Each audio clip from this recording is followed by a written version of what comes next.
Welcome to Season 2 of the Erotic Realm podcast, where we explore the world of eroticism, one erotic realm at a time. I'm Em, a sexologist and kinkster.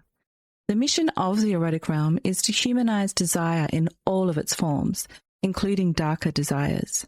Each episode, we dive deep into the psychology of desire with a sexpert, everyday kinkster, or a kink expert. This is an independent podcast.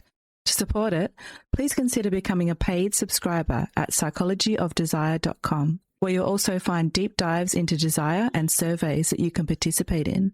You can also sign up there to get the podcast delivered directly to your inbox when it's released. If you'd like to support the podcast, please consider checking out the brands that support the Erotic Realm. There's Firm Tech, whose tech ring offers fascinating insights into sexual health by tracking erection quality and nocturnal function.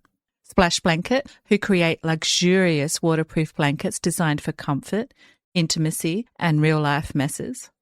ProDX Health, who offer discreet, at-home STI testing. While Karoo and Lovance make premium pleasure technology, from couple toys to long-distance interactive devices. Then there's Lioness, who are doing something truly unique in sex tech, using biofeedback and orgasm data to help people better understand their arousal. I'm also partnering with Flow and Desire, science-backed libido support supplements designed to support sexual vitality and well-being. These are brands that I find genuinely interesting, science-backed, and I've used them myself. So they come with my recommendation.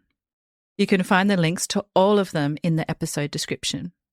If you try them, use the links below. It supports the show at no extra cost to you. And now, back to today's conversation. The following conversation explores the erotic realm of Mistress Mira, a professional dominatrix, Mommy Domme, kink educator, and openly ADHD woman whose journey into kink began through curiosity about other people's desires before becoming a deeper exploration of her own. Together, we explore the psychology of nurturing dominance, why some people are drawn to caring authority, and what people misunderstand about professional doms, how stigma continues to shape perceptions of BDSM, and the unique relationship between neurodivergence, power exchange, and identity.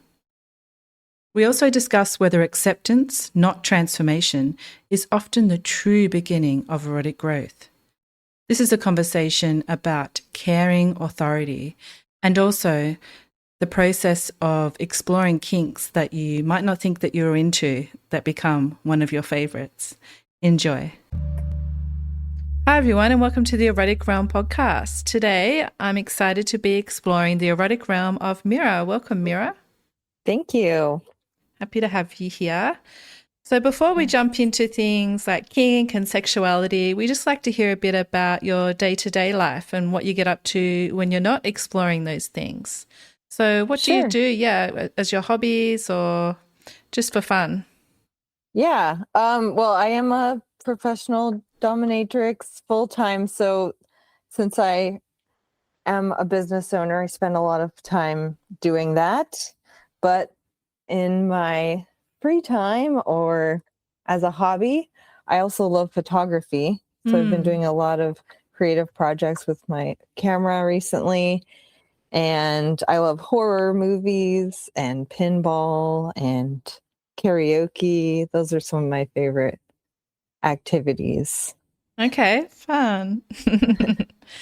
Okay, so let's jump into your sexuality and kink. You mentioned that you're a dominatrix. So how would you label your erotic self and your kinky self? What labels best describe you? So I am a switch, but not at work. At work, I'm a dom. So I do some switching, but it's more with my partners and friends. And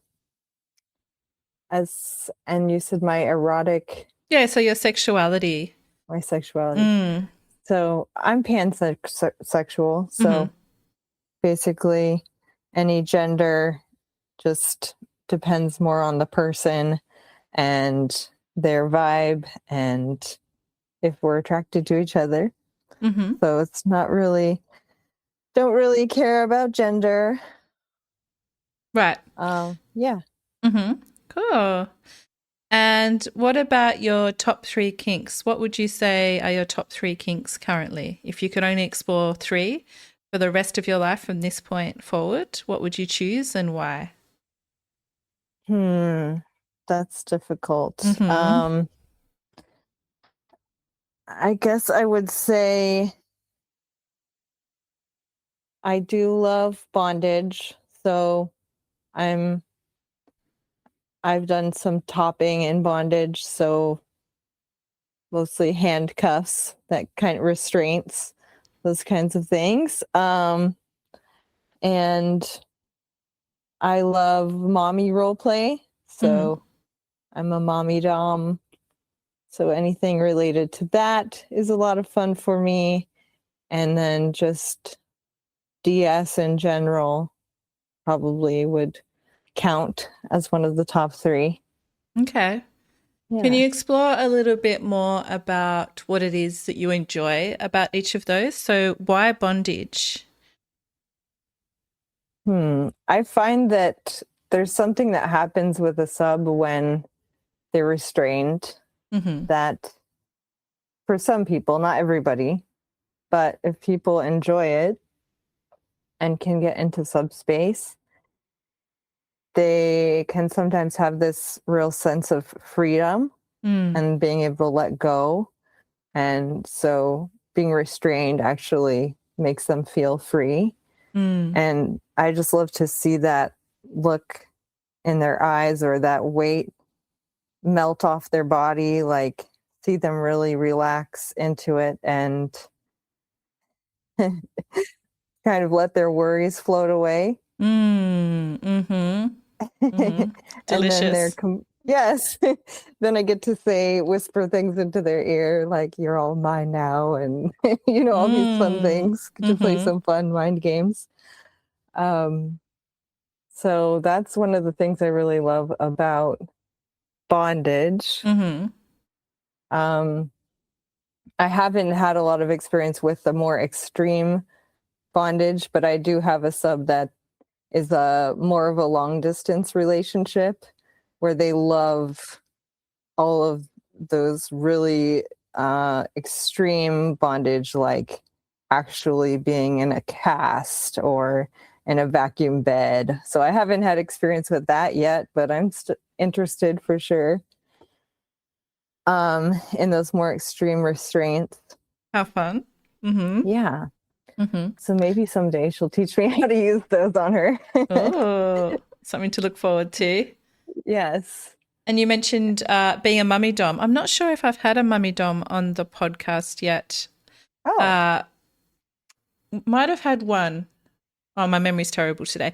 But anyway, I would love to hear what it means for you. And I'm sure there's some people listening that might not have heard about it before, or their first inclination might be like, what is that? They might be a bit yeah, confused. So how would you describe to someone that hasn't heard about a mummy dom before exactly what it entails? sure. Well, it can mean a lot of different things to different people, like a lot of things in kink. Mm-hmm. Um, People can mean it in they just like to play with somebody and be able to call that person mommy. Sometimes that's all it means to somebody is being able to address me as mommy. Mm-hmm. Um, but then there's a lot of different angles we can go with it. Some people like to do actual role play where maybe I'm stepmom and I catch you and then I get to punish you, or, you know, Mm-hmm. this kind of mommy knows best can be a fun game. Um, Spanking, over the knee spanking can be fun. I also do some ABF, ANR, and I'll explain what that means because acronyms are difficult. Yes, So please. ABF is adult breastfeeding, Mm-hmm. and ANR is adult nursing relationship. So it doesn't necessarily have to be sexual, but there can be a really intense feeling of being connected to somebody with nursing. So somebody could be a suckler, and you get to look into their eyes and feel your skin on their skin, and there can be a really intense connection there. So that's another fun thing that you can do with that. Mm-hmm.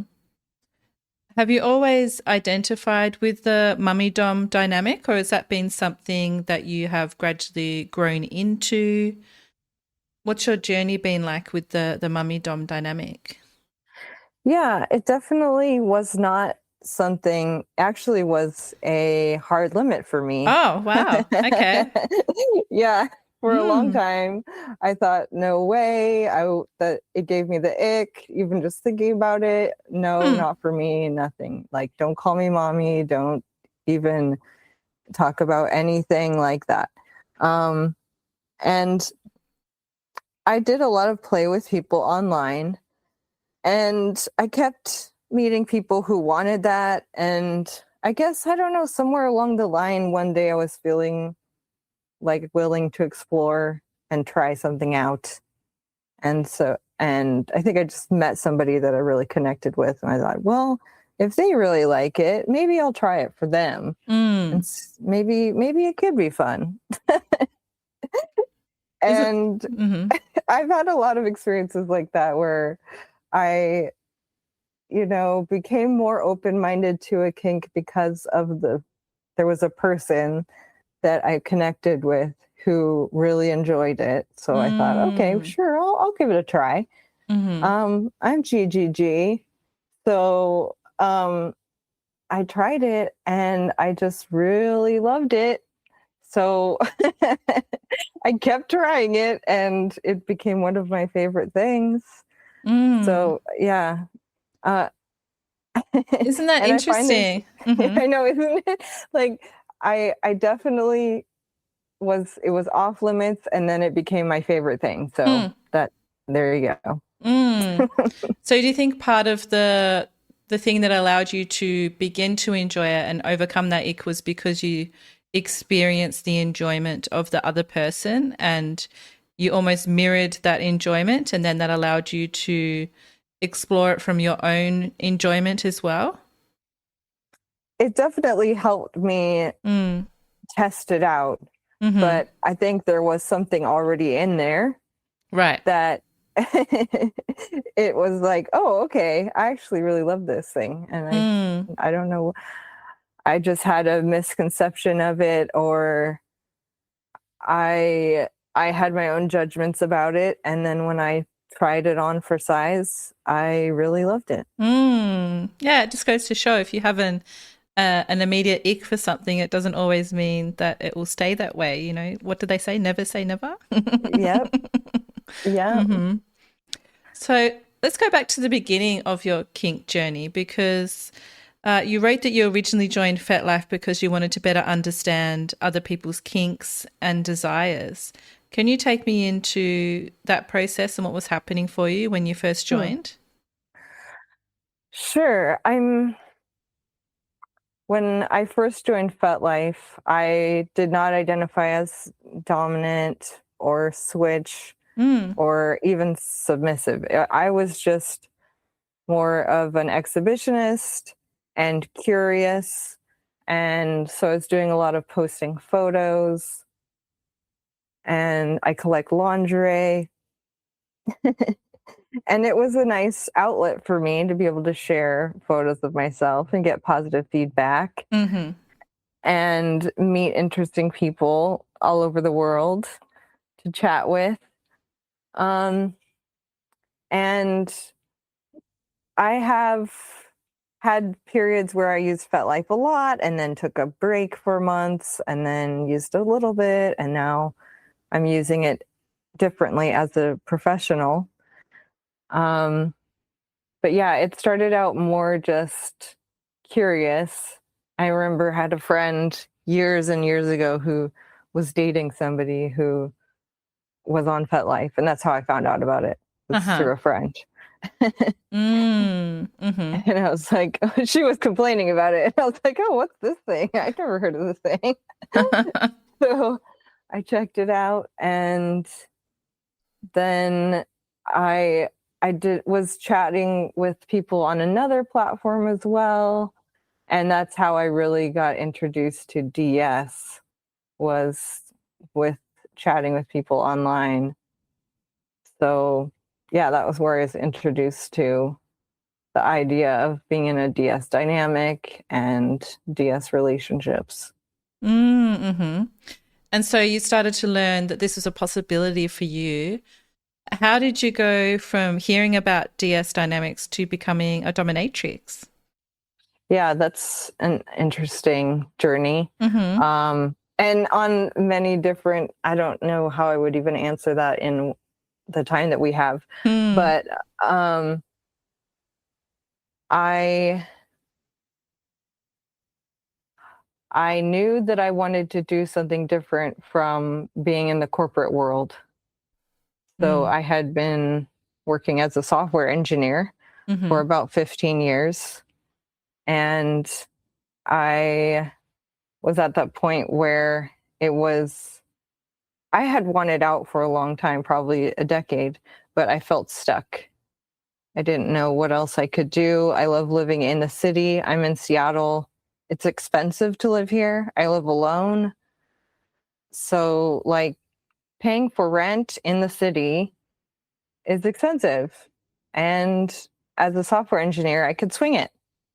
And I didn't know what else I could do to make that amount of money. And then I was dating a woman who was a professional dominatrix. And she was seeing all of the posts that I was putting up online, photos, and all the people I was chatting with. I'm polyamorous, so we were in an, open relationship. And so I would still be chatting with people online while in this relationship with her. And she would sometimes joke and tease me that, oh, you're doing too much for free. Mm-hmm. And it didn't even occur to me that you could make money doing some of these things that I was enjoying doing. And I then found, oh, yeah, there actually is people who will pay to sext, and I saw her being successful and feeling free and being, basically the master of her own destiny. And I thought, if she can do it, I can do it. So she was an inspiration to me, showing me that there were other skills that I had that I wouldn't have to like get a doctorate to start my career over. I Mm-hmm.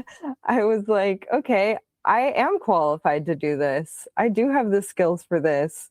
And I taught myself a lot online and going to classes, workshops, and chatting with people and doing reading and teaching myself what it means, doing research on, RAC and SSC, how to stay safe in kink, how to meet people, how to vet people.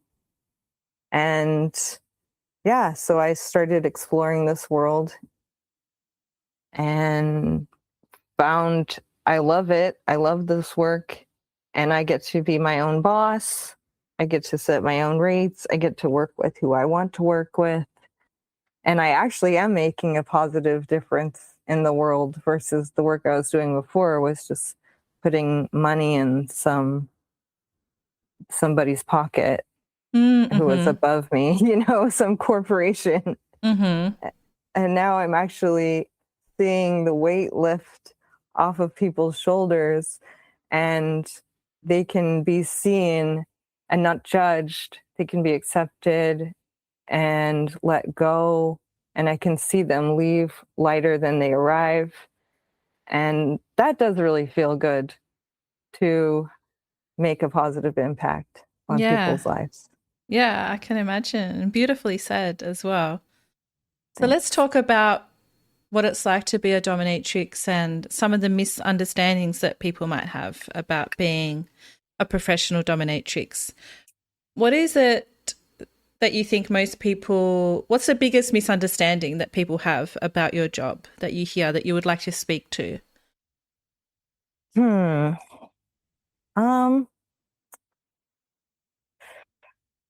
Well, let's see.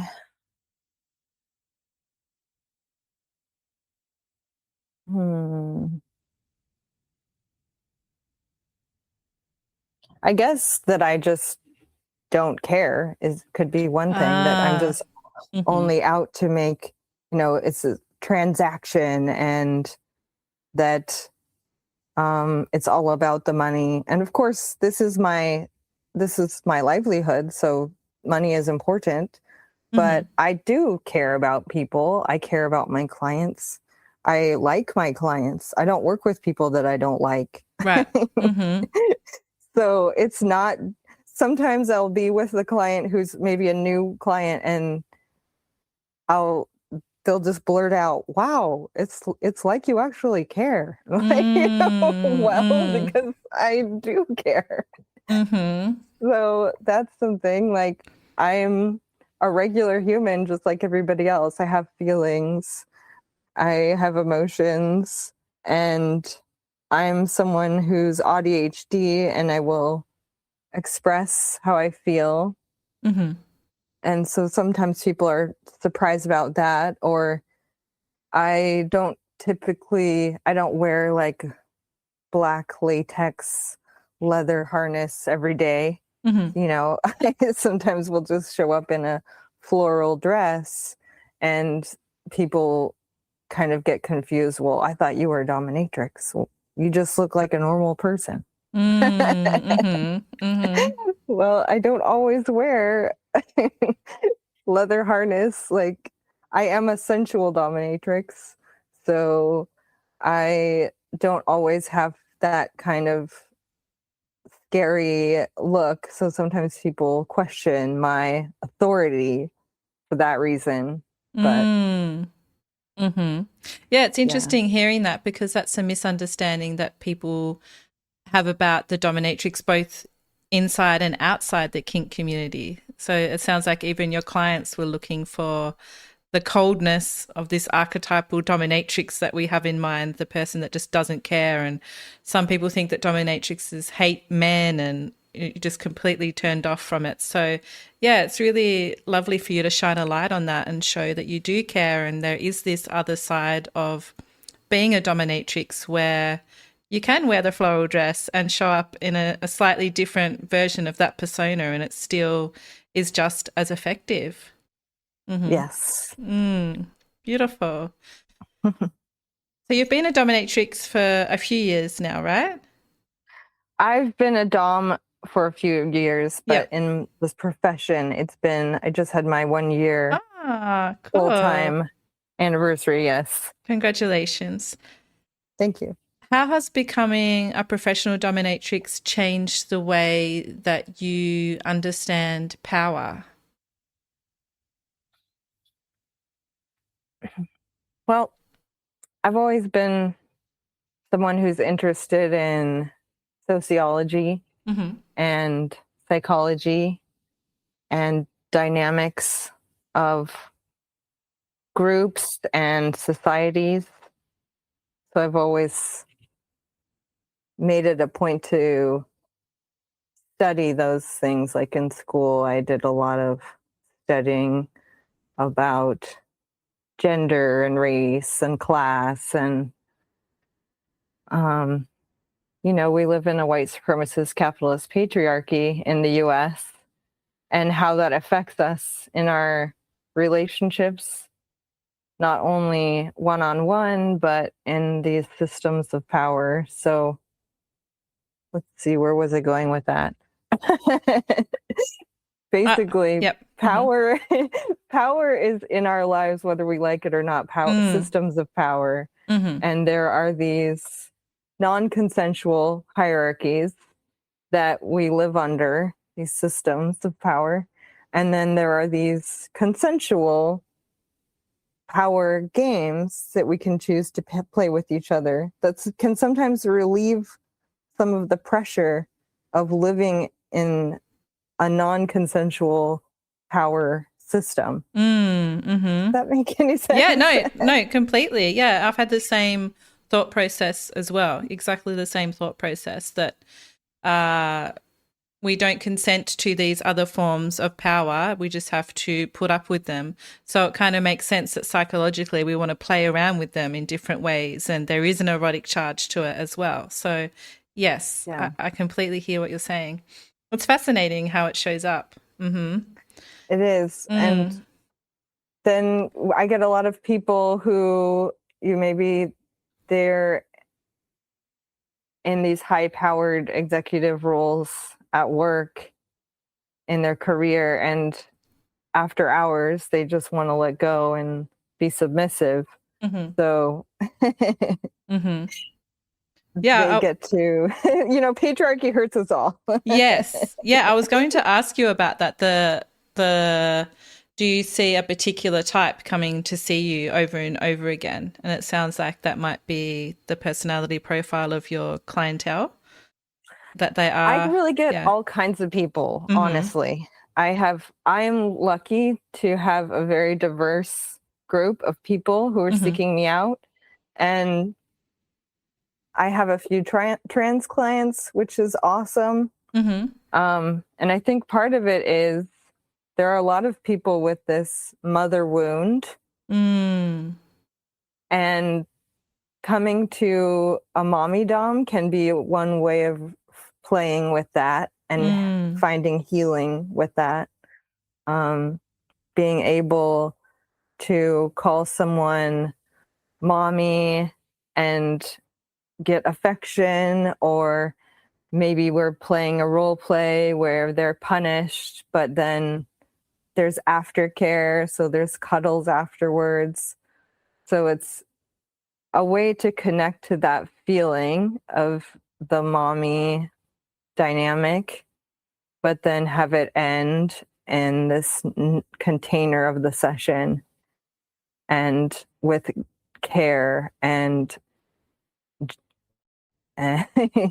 feeling safe. So I think, and especially with some of my trans clients, they never got to be a little girl. So now they get to be a little girl, and they get to call somebody mommy and have them be sweet with them or dress them up or tell them they're perfect princess or many things like that. Yeah, it's interesting you bring that up because that kind of speaks to the quote I wanted to explore with you. So this is one of the traditions on the podcast. And today's quote is from the humanistic psychologist Carl Rogers, who once wrote, "The curious paradox is that when I accept myself just as I am, then I can change." And what I love about this quote is that so many erotic journeys seem to begin not necessarily with transformation, but with acceptance, when we stop fighting parts of ourselves and then we suddenly have room to grow. So when you hear that quote, do these types of experiences that you're having with these clients kind of resonate? And do you think many people spend years fighting desires that actually deserve curiosity rather than judgment? Definitely. Definitely. I think in particular, there are people that seek me out for gender play. And sometimes I've done a lot of thinking about gender play. And because it's important to me that when I play with people, it's in a way that's ethical and not only aligns with my own morals and values, but isn't harming them, isn't doing not only like physical, but, psychological harm to them long term. Right. They may want pain during the session, but I don't want them to leave and then have psychological pain outside of the session. So there are people that come to me and they want gender play of some form sissification or bimbofication or feminization. There's a lot of different terms that people use when talking about gender play. And there are people that aren't comfortable identifying as trans, and maybe this is their only outlet. Mm. And I think a lot of these people, if they could embrace this identity, not just as a kink or a fetish, but really allow themselves to grow into that identity, that they could then really thrive and flourish. Because I think a lot of the people who want gender play are trans, but they just aren't there yet. Mm-hmm. So that's when you said that quote, that's what I thought of. Mm-hmm. Yeah, such powerful, potent erotic journeys happen between dominatrix and their clientels, and I feel really privileged that you're sharing some of it with us today because it's so intimate and so personal. Mm. It Mm-hmm. is. Yeah. Have there been any discoveries about yourself during this 1-year journey of being a professional dominatrix that perhaps have surprised you or been unexpected? We already spoke about your ick becoming one of your greatest loves. Has there been anything else that you've explored that was unexpected? I mean, I was never really much of a sadist. I actually was more of an impact bottom before I started exploring this. But I found that part can be really fun if the other person is enjoying it. Being an impact top can be really fun. I guess more bigger things that I've realized about myself is just it's helped me be more confident and more assertive in general in my life. Mm. So that's awesome. Mm-hmm. Which then attracts more people because people are attracted to confidence. Right. So that's Mm-hmm. helped my business and me personally. So some of the skills that you've cultivated through embodying your dominatrix persona have leaked out, for lack of a better word, or filtered out into your everyday life as well, and you've reaped the rewards from that. Yes. Mm-hmm. Beautiful. You mentioned that you do live in both worlds, professional domination and also lifestyle kink. How Yes. different are those experiences for you? Do you find it easy to, take off the dominatrix cap and explore kink in your lifestyle? Do you have particular rituals that you need to do to get from one to the other, or is it pretty fluid for you? Actually, jokingly made up a term the other day, which is probably funnier when you see it in writing versus when I say it out loud. But Okay. if you're polyamorous, then you might be familiar with the term polysaturated. Mm-hmm. Yep. Which is like, for other people who don't know, if you're in multiple relationships, you might get to the point where you don't have time for more relationships. You are polysaturated. Mm-hmm. So I joked with a friend that I'm polyswaturated, with capital SW in the middle. So I get a lot of my needs met in my work as a sex worker. Right, got you. So I'm not actively looking for partners in my off time. Like, I'm not looking for dating partners. If I happen to meet somebody and we hit it off, then I have an open mind. But I get a lot of my needs met with clients, and that's not just, sexual, but kink and sometimes even emotional connection with clients.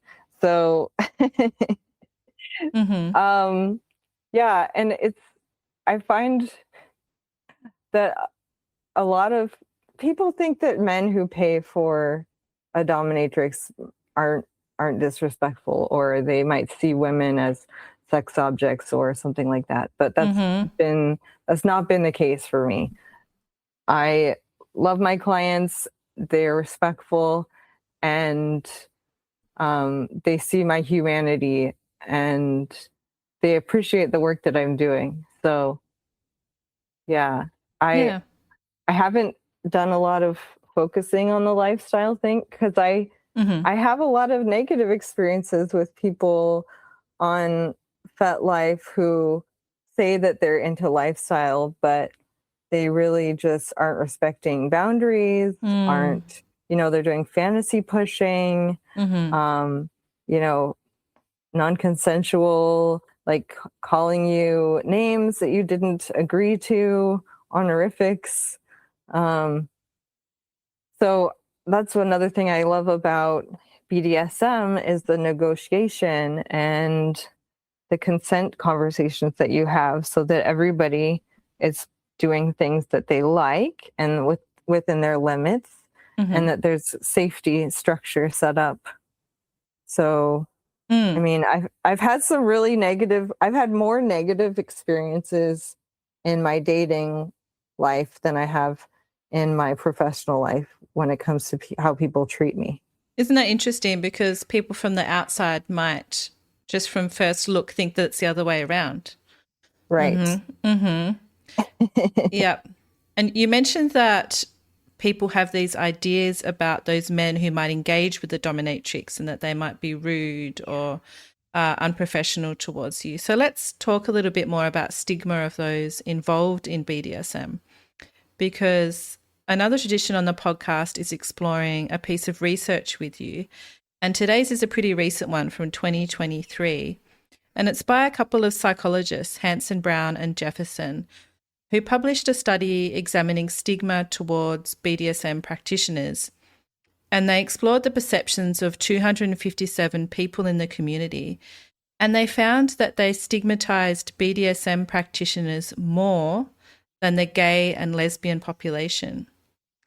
And they also discussed how, despite the increasing visibility of things like 50 Shades of Grey and it being more in popular culture, many people still hold inaccurate assumptions about kink practitioners, often viewing them as psychologically unhealthy or damaged or unsafe, despite the evidence to the contrary, which we've explored some of that on the show in earlier episodes. But yeah, reading the paper, it really struck me that visibility alone doesn't necessarily eliminate stigma. And it sounds to me like that's what you're coming up against with these people talking to you about their ideas about the men that come to see you. Would you say that that's coming from a sense of stigma about people that are interested in BDSM and engaging with a professional dominatrix? I think, it's a complicated subject. But what do you think they're saying about these men when they have these conversations with you?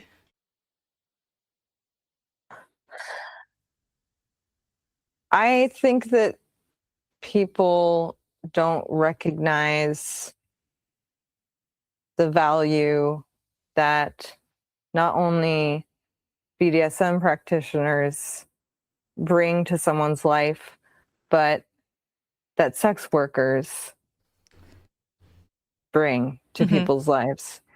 So people don't, it's hard to really explain unless somebody has experienced it, unless somebody has experienced being able to come to a place and be exactly who they want to be for that hour or 2 or 3 and not be judged. There's not a lot of places like that in our world where people can do that.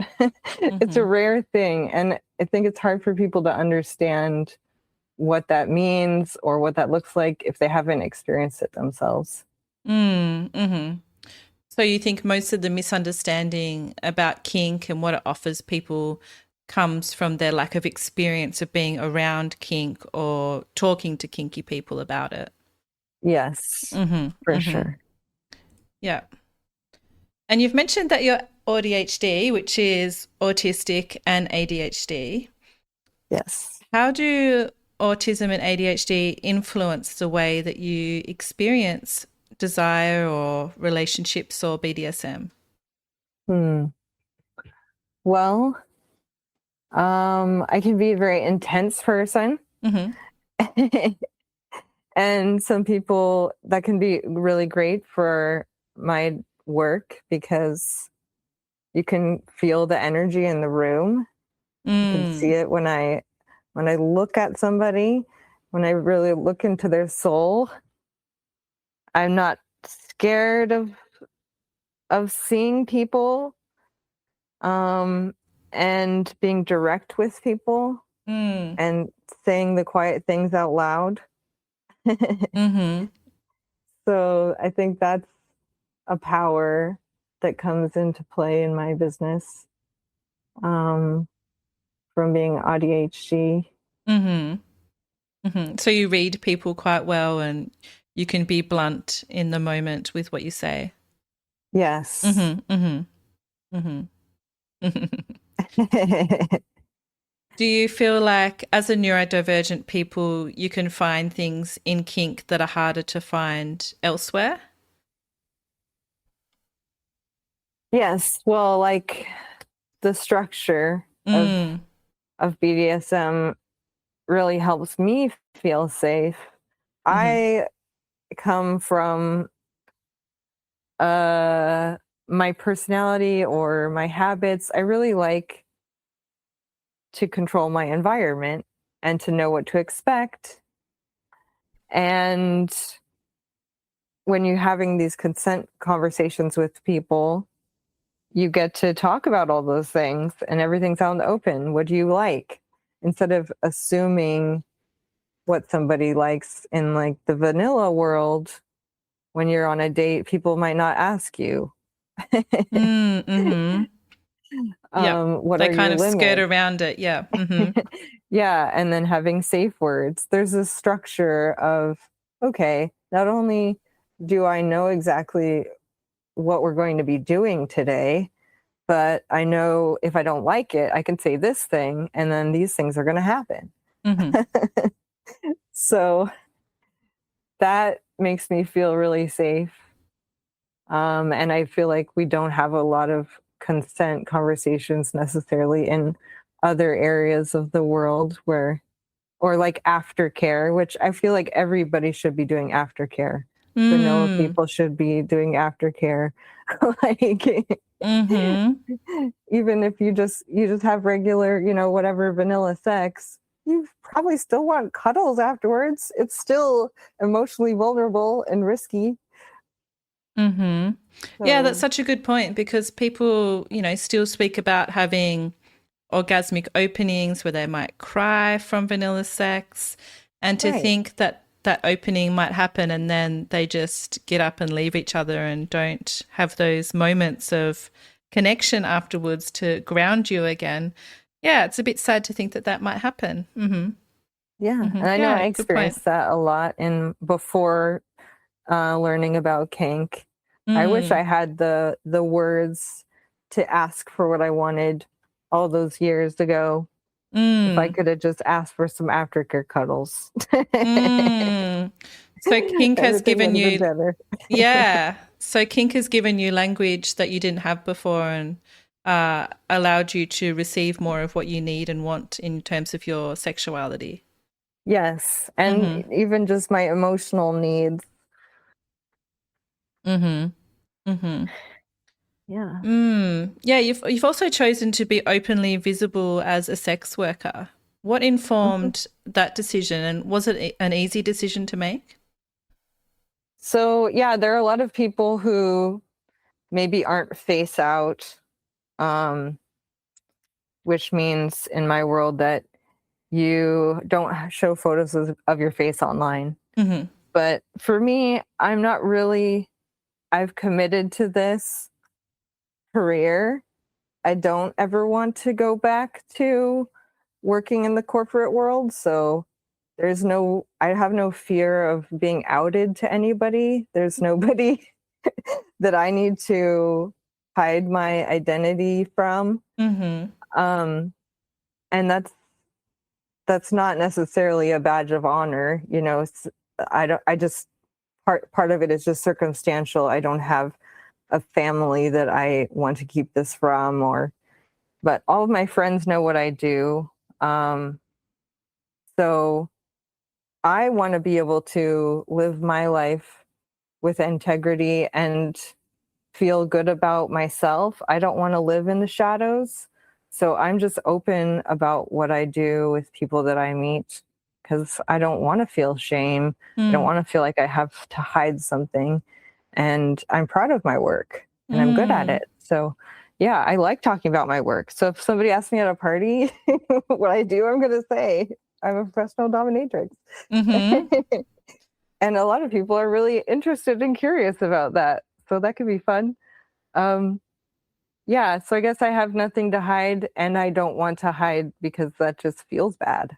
Mm-hmm. Well, yeah, I still appreciate your bravery and your confidence in being able to do that because I imagine that even though a lot of the time you get the positive feedback and the curiosity, there would be at times when perhaps you say it that you aren't received so well as well. So I still appreciate you being so open about that. So thank you. Thanks. Okay, so more about your erotic realm now. As part of our conversation today, I asked you to bring along something to share, such as a quote, book, or movie that's influenced your eroticism as a child, teenager, or even more recently. What would you say is something that has shaped your erotic realm? Hmm. Giggles. Well, I thought about this one for a while and I can't Okay. remember where I landed, but So there's a I'll few just things. Yeah, I mean, I love horror movies. Okay. And so I don't know if you've ever heard of the movie Candyman. I have, yes. Mm-hmm. So I had a huge crush on Candyman Really? when it first came out. Yeah, when I was 10 years old. Wow. Like, and like it everybody, thought it was weird but there is something about it that it's very he says be my victim. Ah, mm-hmm. And he's like this dark but also romantic, mysterious, powerful figure, mystical figure, who's watching you when you don't know he's there, and then you just Mm. call his name and he appears. So I don't know, something about that was just very romantic to me as a young person. And Mm-hmm. also it's written by Clive Barker, right? Who was briefly a sex worker. So that's pretty fucking cool. Ah, I didn't know that. Yeah. Okay. Well, that's why I love asking this question because I would have never guessed that someone would say Candyman. I would have never bet money on that. I mean, I think there was something about it, and it was something that I realized recently. Oh, maybe that's why I really like that movie so Mm-hmm. much.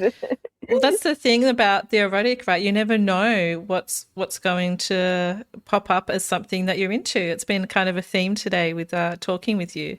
Mm-hmm. It's always a bit mysterious and a bit unknown, and you never know what's going to happen next. True. Mm-hmm. Well, based off the Candyman answer, I'm really curious to hear your answer to this question. Mhm. What's a peak erotic experience that has really stayed with you, whether that be, something sexual or purely erotic, could be sexual or kink, through your time as a dominatrix, something in your life, your personal life. What's something that Hmm. you've experienced that has stayed with you as a peak erotic experience? Peak erotic experience. Mm. Um,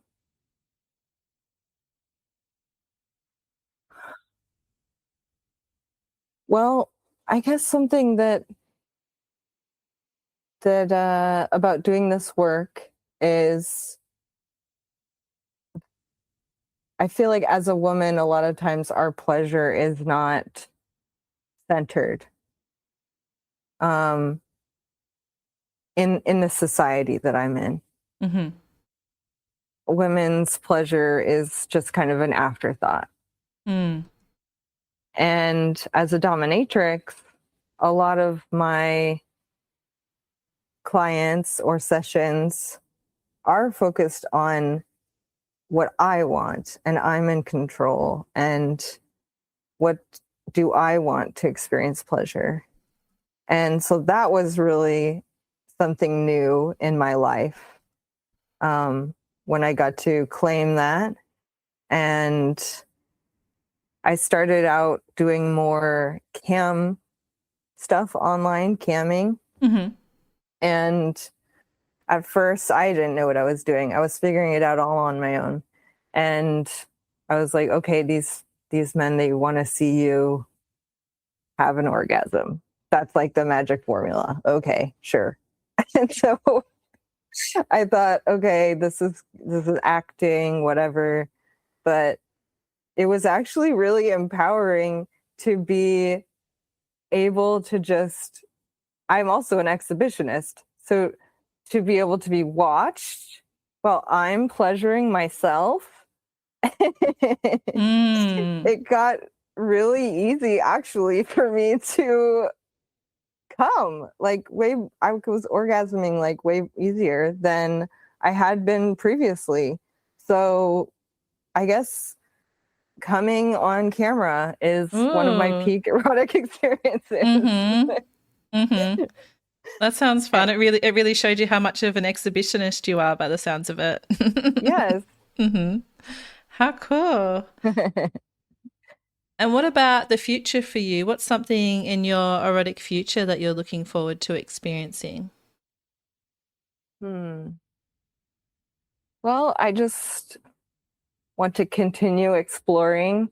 I am lucky that I get to meet all kinds of interesting people and try new kinks all the time. Mm-hmm. So I just love trying out new things with people. So um,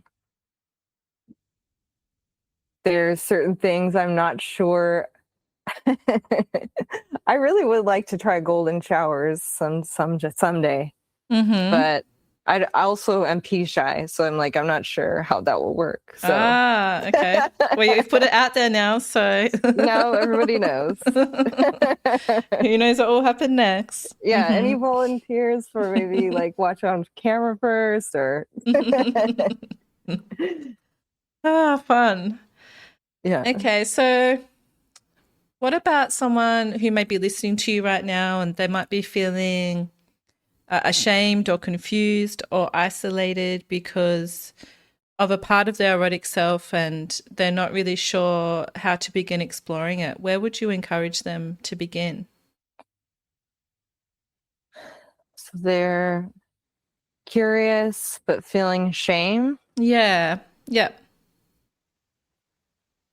Well, I'm happy to, if they want to engage with me, they can find me and fill out my request form. And if we're a good fit, then maybe we could play together.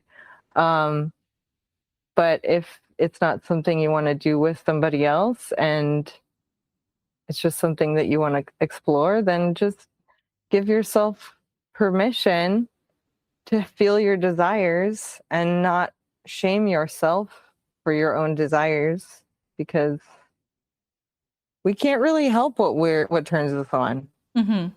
Mm-hmm. A It's lot of true. people have shame for their desires and maybe don't want these things, or don't know where it came from, if it came from someplace. But you know, if you're not hurting anybody, if everything is consensual and safe, then there's nothing wrong with wanting what you want. Mm-hmm. Yep. Great advice. Thank you. And finally, if you had to describe your erotic self in one word right now and one word only, what would that word be and why? Can you repeat the question? Sorry. Yeah, sure. If you had to describe your erotic self in one word and one word only, what word would you choose and why? I'll have to say authentic. Mm-hmm. Because I can really only just be myself. It doesn't work any other way. I can't fake it. So I just show up and have an open mind and stay grounded and explore with people.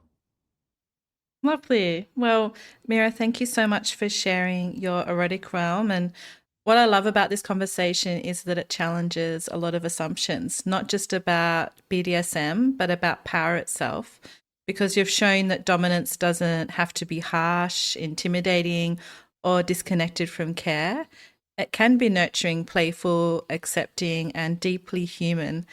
And that we can be into something that you never thought you would be. So thank you for taking us into your erotic realm today.